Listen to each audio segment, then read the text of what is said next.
Good morning students. Welcome in the next lecture of Pharmaceutical Chemistry 1. We are discussing the topic antimicrobial.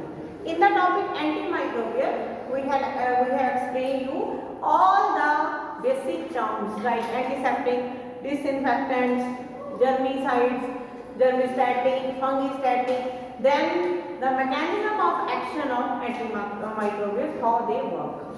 Then after that, now we are going to start different compounds which are used as antimicrobial. The first compound which we are going to start is hydrogen peroxide. And you know the formula of hydrogen peroxide is H2O2. ठीक है? तो अब ये जो hydrogen peroxide है, इसके बारे में अब आपने इसकी डिटेल पढ़नी है कि हाइड्रोजन पेरोक्साइड जो होता है वो कैसे एग्जिस्ट करता है। अलग अलग फार्माकोपिया जो है अलग अलग ग्रेड का हाइड्रोजन पेरोक्साइड एक्सप्लेन करते हैं। तो आईपी और बीपी के हिसाब से, ठीक है, इंडियन फार्माकोपिया और ब्रिटिश फार्माकोपिया के हिसाब से जो हाइड्रोजन पेरोक्साइड सोल्यूशन है उसकी स्ट्रेंथ क्या है? Solution containing 6% weight by volume of hydrogen peroxide. ठीक है, वाटर के अंदर इसका सोल्यूशन होता है और 6% weight by volume of hydrogen peroxide, और उसका मतलब क्या निकलता है? Corresponding to about 20 times volume of available oxygen.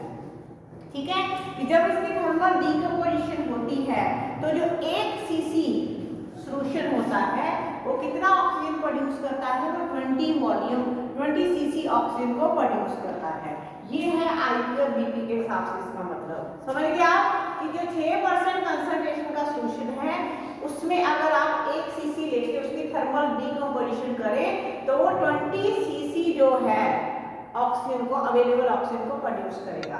ठीक है, तो ये जो स्ट्रेंथ है 6% वेट अपॉन वॉल्यूम, ये स्ट्रेंथ आईपी और बीपी दोनों में ऑफिशियल स्ट्रेंथ है। और ये जो स्ट्रेंथ है इसकी रेंज क्या दी है आईपी और बीपी ने? रेंज है 5 से लेकर 7 के बीच में। हमने तो एग्जैक्ट लिखा ना 6%, वैसे इसकी रेंज है 5% वेट बाय वॉल्यूम से लेकर 7% वेट बाय वॉल्यूम तक। ये तो हो गया फर्स्ट। सेकंड जो होता है solution containing 3% wait by volume of hydrogen peroxide.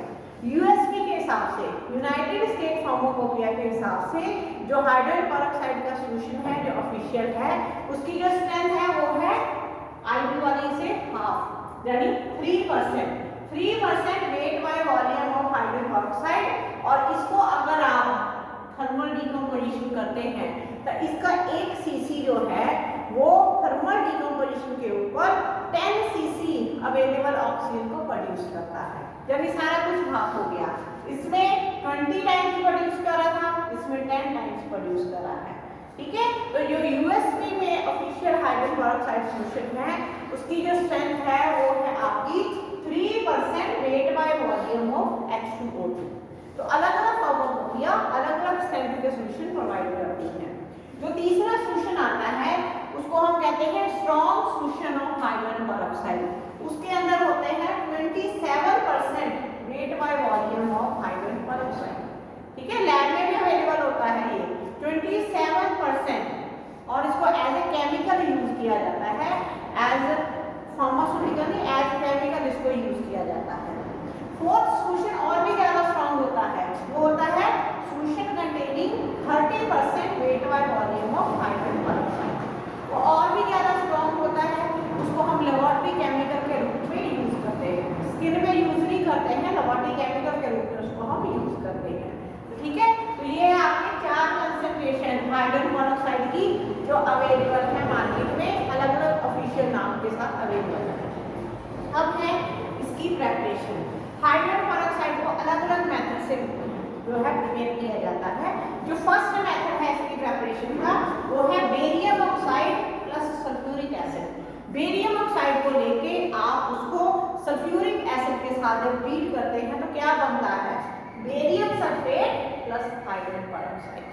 ठीक है, जो फर्स्ट मेथड है बेरियम ऑक्साइड और सल्फ्यूरिक एसिड के साथ ट्रीट करके आपको हाइड्रोजन पेरोक्साइड मिलता है।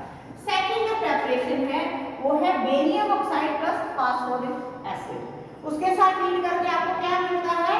Barium phosphate plus hydrogen peroxide. ये सारे मेथड आपको विद रिएक्शन लर्न करने हैं।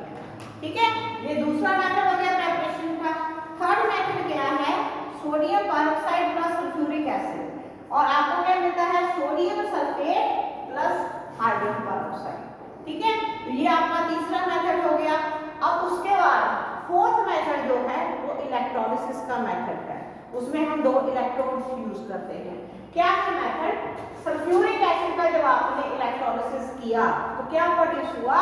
2 molecule HSO4 minus plus 2 hydrogen plus.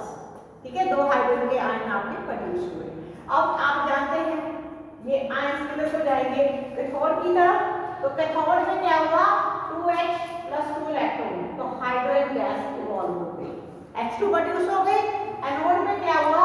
2HSO4 minus 2 electron आपके पास बन जाता है पर सल्फ्यूरिक एसिड। ये जो पर सल्फ्यूरिक एसिड आपके पास प्रोड्यूस होता है, ये वैक्यूम में जब हम इसकी डिस्टिलेशन करते हैं अलॉन्ग विद वाटर, तो ये क्या प्रोड्यूस करता है?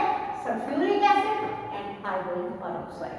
ये जो मेथड है इंडस्ट्री लेवल पे मैन्युफैक्चरिंग के लिए यूज किया जाता है, इलेक्ट्रोलिसिस का मेथड। और जो फर्स्ट मेथड है ना बेरियम वाला, ये आजकल यूज नहीं होता, बहुत आउटडेटेड मेथड है ये। ठीक है, तो ये है इसके अलग अलग मेथड, 4 मेथड हैं प्रिपरेशन के। पहला है आपका बेरियम ऑक्साइड के साथ, दूसरा जो barium oxide plus sulphuric acid, दूसरा फास्फोरिक एसिड, तीसरा सोडियम पेरोक्साइड के साथ, और फोर्थ जो है इलेक्ट्रोलिसिस ऑफ सल्फ्यूरिक एसिड। तो इस मेथड में देखिए फिर से आपको सल्फ्यूरिक एसिड मिल जाता है, लॉस नहीं होता है एसिड का इसमें। क्लियर? तो ये इसके मेथड ऑफ प्रिपरेशन है। इसके बाद आती है इसकी प्रॉपर्टीज, ये कैसा होता है। हाइड्रोजन पेरोक्साइड आप लोगों ने देखिए, इसको आपने फर्स्ट ईयर में आइडेंटिफाई करना है। मुझे नहीं पता आपने अभी तक ये प्रैक्टिकल किया है कि नहीं। आइडेंटिफिकेशन ऑफ हाइड्रोजन पेरोक्साइड एक इंपॉर्टेंट प्रैक्टिकल है केमिस्ट्री वन में। ठीक है, और सेकेंड ईयर में आपने इसको यूज भी करना है, सूटिक्स में आप इसकी प्रेपरेशन भी बनाएंगे। तो ये देखने में कैसा होता है? कलरलेस होता है, लिक्विड होता है, सिर्फ बड़ा गाढ़ा लिक्विड होता है, और इसकी जो स्पेसिफिक ग्रेविटी होती है, डेंसिटी मतलब 1.463 होती है। कोई इसकी स्मेल नहीं होती है, मोस्टली ये ऑर्डरलेस होता है, और इसका जो टेस्ट होता है थोड़ा एसिडिक नेचर का होता है। ठीक है, खट्टा टेस्ट होता है इसका। और जब भी ये किसी ऑक्सीडाइजेबल सब्सटेंस के कांटेक्ट में आता है तो ये डीकंपोज हो जाता है, और जैसे इसको डीकंपोज अगर ये होता है तो 2H2O2, उससे क्या बनता है? वाटर प्लस ऑक्सीजन, 2 चीजों को ये रिलीज करता है। ये है इसकी प्रॉपर्टीज। अब मेन चीज आती है हाइड्रोजन पेरोक्साइड में इसकी स्टोरेज। हाइड्रोजन पेरोक्साइड एक बहुत ही कह सकते हैं unstable compound, unusually unstable compound माना जाता है। इसकी स्टोरेज को आपको बहुत ध्यान से इसको स्टोर करना पड़ता है कि इसमें मेन प्रॉब्लम क्या आती है कि अगर पीएच थोड़ी सी भी चेंज होती है, थोड़ी सी भी अल्कलाइन साइड आती है, बेसिक साइड, तो ये जो कंपाउंड है खराब हो जाता है, डीकंपोज हो जाता है। इसके अलावा बहुत सारे मेटल के कंटेनर्स हैं, जैसे आप जिंक यूज कर लीजिए, कॉपर यूज करिए, आयरन, मैग्नीज, इनके कंटेनर्स के साथ जब ये कांटेक्ट में आता है फिर खराब हो जाता है। तो इसके लिए सबसे सेफ जो कंपाउंड जो मेटल है वो है एल्युमिनियम। एल्युमिनियम के कंटेनर्स में जब आप इसको स्टोर करते हैं तो ये काफी टाइम तक स्टेबल रहता है। ठीक है, तो जब इसको लार्ज स्केल में यूज किया जाता है, स्टोर किया जाता है, तो एल्युमिनियम के बड़े बड़े कंटेनर्स के अंदर इसको स्टोर किया जाता है। ठीक है, इसके अलावा जो एल्युमिनियम जो है कि वो उसकी खासियत क्या होती है कि ये इसकी डीकंपोजिशन को होने नहीं देता, इसीलिए हम बड़े बड़े वेसल्स एल्युमिनियम को यूज करते हैं इसकी स्टोरेज के लिए। दूसरी चीज क्या होती है कि अगर आप चाहते हो कि हाइड्रोजन पेरोक्साइड को आप स्टेबल रखें ड्यूरिंग स्टोरेज, तो आप इसकी जो पीएच है उसको एसिडिक रखिए। एसिडिक रखने के लिए मतलब रेंज रखनी चाहिए 2 से 3 के बीच में, तो भी ये स्टेबल रहेगा, खराब नहीं होगा। तो ये आप कैसे कर सकते हैं? कोई एसिड इसके अंदर डाल दीजिए, जैसे आप सल्फ्यूरिक एसिड डाल सकते हैं, फास्फोरिक एसिड डाल सकते हैं। इन एसिड्स को डाल के भी आप इसको स्टेबल रख सकते हैं। इसके अलावा आप इसके अंदर कुछ स्टेबलाइजर डाल सकते हैं, या आप कह सकते हैं प्रिजर्वेटिव डाल सकते हैं। कौन से डालने हैं आपने? आप डाल सकते हैं बोरिक एसिड डाल सकते हैं, यूरिया डाल सकते हैं, हेक्सामीन डाल सकते हैं। तो हमारी फार्मास्यूटिकल इंडस्ट्री में हम इसके अंदर डालते हैं 0.02% कुनीन सल्फेट एज स्टेबलाइजर। वो इसकी स्टेबिलिटी को मेंटेन रखता है, इसको खराब नहीं होने देता है। तो ये जो आईपी है, आईपी कहती है कि आपने हाइड्रोजन पेरोक्साइड को कैसे स्टोर करना है, आपने लाइट रेजिस्टेंट कंटेनर के अंदर स्टोर करना है। अब आपको सभी को पता है इस वर्ड का मतलब, ठीक है। ऐसा कंटेनर जो प्रोडक्ट को लाइट के इफेक्ट से बचा के रखे। तो ब्राउन कलर के या ब्लैक कलर के कंटेनर में हम इसको स्टोर करते हैं। और इसका जो कंटेनर होता है वो हमेशा कूल प्लेस पे रखना चाहिए। ये भी टेम्परेचर की भी स्टोरेज कंडीशन इसकी होती है और इसको बहुत लंबे टाइम तक हमने स्टोर नहीं करना है, ये खराब हो जाता है। तो ये है इसकी स्टोरेज। इसकी स्टोरेज इतनी इंपॉर्टेंट है तो आप लगा लीजिए ये compound examination point of view से कितना इंपॉर्टेंट है। उसके बाद आती है इसकी इनकम्पैटिबिलिटी, कि किन केमिकल्स के साथ इसको नहीं देना है, जहाँ पे इसका रिएक्शन हो जाएगा। तो वो कंपाउंड होते हैं जैसे एल्कली हैं, जैसे मतलब आपके सोडियम हाइड्रोक्साइड वगैरह के एल्कली है, आयोडाइड है जैसे पोटेशियम आयोडाइड है, सोडियम हाइड्रोक्साइड है, परमैंगनेट है, जो कोई और ऑक्सीडाइजेबल सब्सटेंस, उनके साथ इसको नहीं देना है। अब आते हैं इसके यूज। इसके यूज बड़े इंपॉर्टेंट हैं। इसको हम यूज करते हैं एज माइल्ड ऑक्सीडाइजिंग एंटीसेप्टिक, ठीक है। ये इसका मेन यूज है, तभी हम यहाँ पे इसको पढ़ रहे हैं। तो मोस्टली क्या होता है कि ये हर तरह के बैक्टीरिया को डिस्ट्रॉय कर देता है। जितने भी पैथोजेनिक डिजीज कॉजिंग बैक्टीरिया है इनको डिस्ट्रॉय कर देता है। तो इसलिए इसका 6% सोल्यूशन, जो 6% वाली कंसंट्रेशन का सोल्यूशन है, इसको हम यूज करते हैं एज डिसइंफेक्टेंट, ठीक है। तो और ये जो डिसइंफेक्टेंट होता है, जब ये इवन आप इसको अगर स्किन के ऊपर भी अप्लाई करते हैं, टिश्यूज के ऊपर भी, तो ये इमीडिएटली वहाँ ऑक्सीजन को रिलीज करके बैक्टीरिया को किल करता है, ठीक है। उसके अलावा इसका जो यूज है वो यूज है आपके कट्स, कोई कट लगा है, कोई वुंड हुआ है, जख्म है, उसको साफ करना, उसके लिए इसका सोल्यूशन जो है यूज होता है। इसके अलावा इसका एक और बड़ा इंपॉर्टेंट यूज है, जो सेकेंड ईयर में आपने इसके ईयर ड्रॉप्स बनाने हैं शूटिंग्स में, तो वहाँ पे ईयर ड्रॉप्स जानते हैं ना, कानों में डालने वाले ड्रॉप्स जो होते हैं, वहाँ पे इसका काम क्या होता है कि ईयर में जो वैक्स जमा हो जाती है, कई बार लोगों को सुनने में प्रॉब्लम आती है ना कि ईयर क्लीन नहीं होता, ईयर में वैक्स जमा होती है, उस वैक्स को सॉफ्ट करने का काम करता है। जब वो वैक्स सॉफ्ट हो जाती है डॉक्टर उसको रिमूव कर देता है। तो ये भी इसका एक मेन पर्पस होता है। इसके अलावा जितने भी वुंड्स होते हैं तो वहाँ पे ये जो सर्जिकल जो भी स्टिकिंग्स होती है उनको रिमूव करने का काम करता है, ठीक है। टीथ की क्लीनिंग में ये यूज होता है, रूट कैनाल में ये कंपाउंड जो है यूज होता है। इसके अलावा टीथ को क्लीन करने के लिए, जो स्टेन्स होते हैं उनको रिमूव करने के लिए ये कंपाउंड आपका यूज होता है। इसके अलावा पस और ब्लड को साफ करने के लिए जख्मों से इस कंपाउंड को हम यूज करते हैं।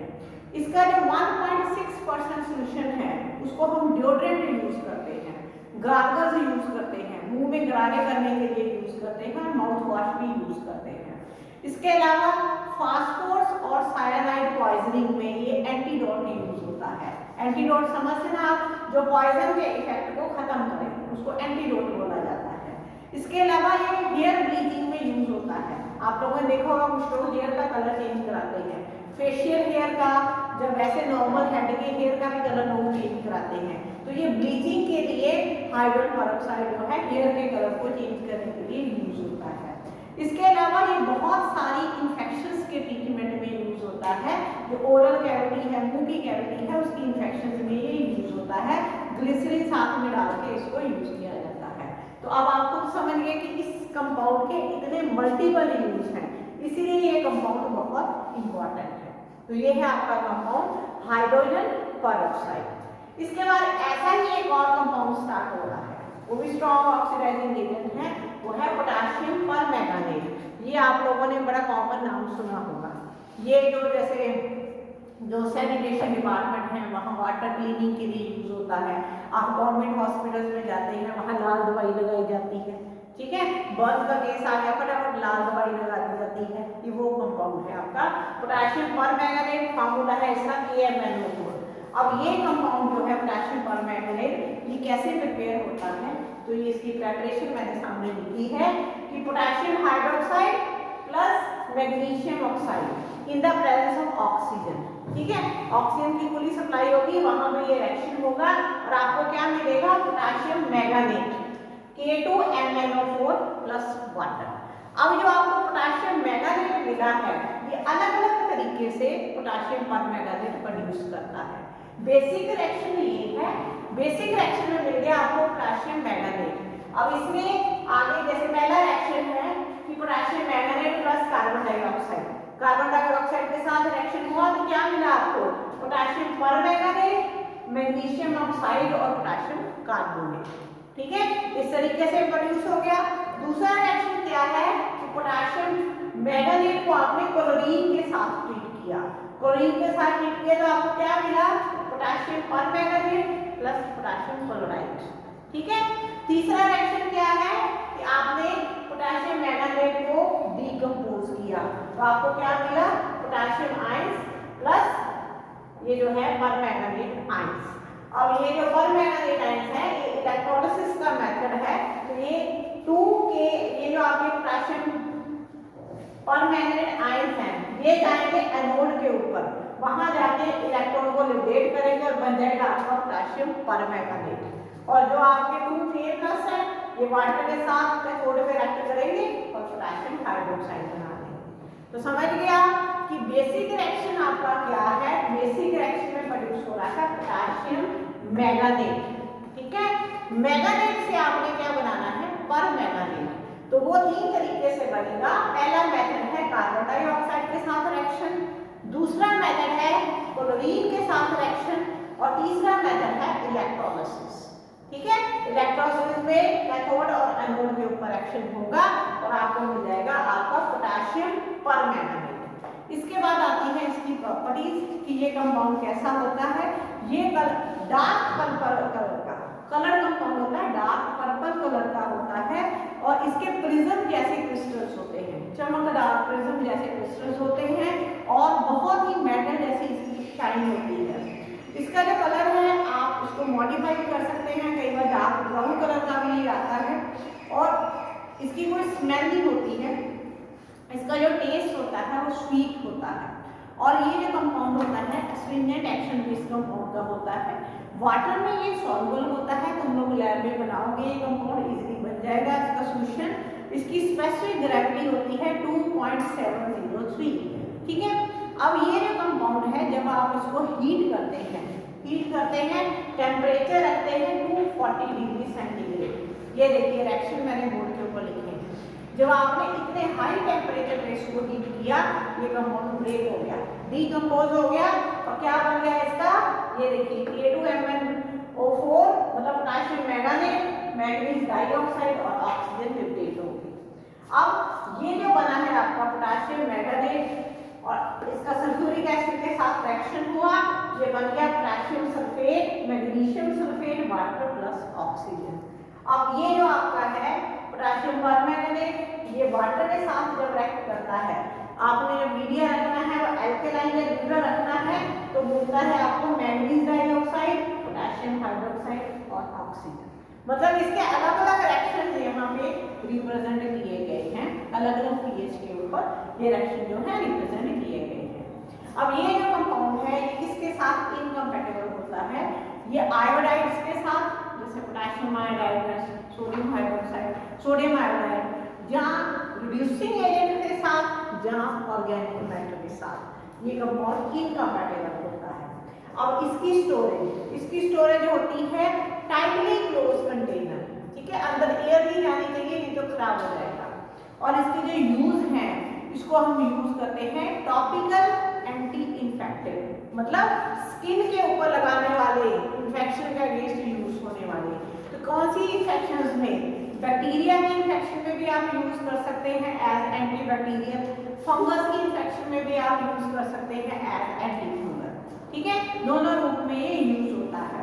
तो इसको आप जख्मों को साफ करने के लिए, अल्सर को साफ करने के लिए, एब्सिस यहाँ पस निकल रही है, ब्लीडिंग हो रही है, वहां पे आप इसको साफ करने के लिए यूज करते हैं 1 in 1000 सॉल्यूशन। इसका मतलब क्या है, 1000 ml वाटर लेके उसमें 1 ग्राम KMnO को डिसॉल्व किया और जख्मों को साफ करने का काम किया इसने।